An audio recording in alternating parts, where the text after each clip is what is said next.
আসসালামু আলাইকুম। System academic কেয়ারের পক্ষ থেকে জানাই আন্তরিক সালাম ও শুভেচ্ছা। আমি শুরু করবো অষ্টম শ্রেণী গণিত 2025 সাল নতুন বই অনুসরণী 4.2। আমরা এখানে বইয়ের 11 নম্বর কোশ্চেন সলভ করবো। এখানে দেওয়া আছে এখানে x=5 উঠাই আমরা, দেওয়া আছে x=5, চাচ্ছি আমরা এর মানটা। এটা এখন লিখে নিই। এখন x³ - 12x² প্লাস 48x হলো 64।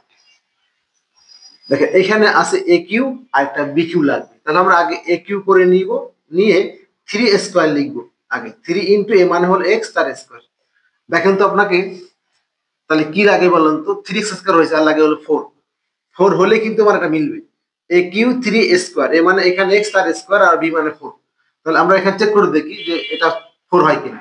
মাইনাস 64 কি 4 এর পাওয়ার কিউ, কারণ 4 3 বার গুণ করলে 64, তাহলে বি 4, এখানে বি 4। ওকে, ঠিক আছে। তাহলে এখানে 3 square b plus 3ab square, a হলো এক্স, বি হলো 4 এর স্কোয়ার।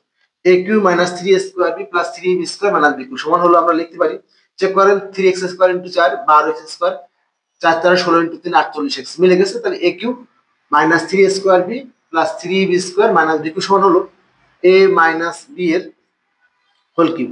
এক্স কত, 5, 5 থেকে 4 বিয়োগ করে দেন, 5 থেকে 4 গেল 1 তার কিউ, 1 এর কিউ হলো 1। এটার মান চাচ্ছিলাম, এগুলো লিখে নিলে অ্যান্সার হলো কত, 1। এখানে অনেকে দাগ দেয়, মাইনাস হয়ে যাবে, কিন্তু খেয়াল করবেন এটা দিবেন না, এটা অ্যান্সার। এটা হলো আমাদের 11 নম্বর কোশ্চেন অ্যান্সার। আশা করি বুঝতে পেরেছেন। সিস্টেম একাডেমিক কেয়ারের পক্ষ থেকে আন্তরিক সালাম জানিয়ে শেষ করলাম আজকের মতো ক্লাস। আল্লাহ হাফিজ।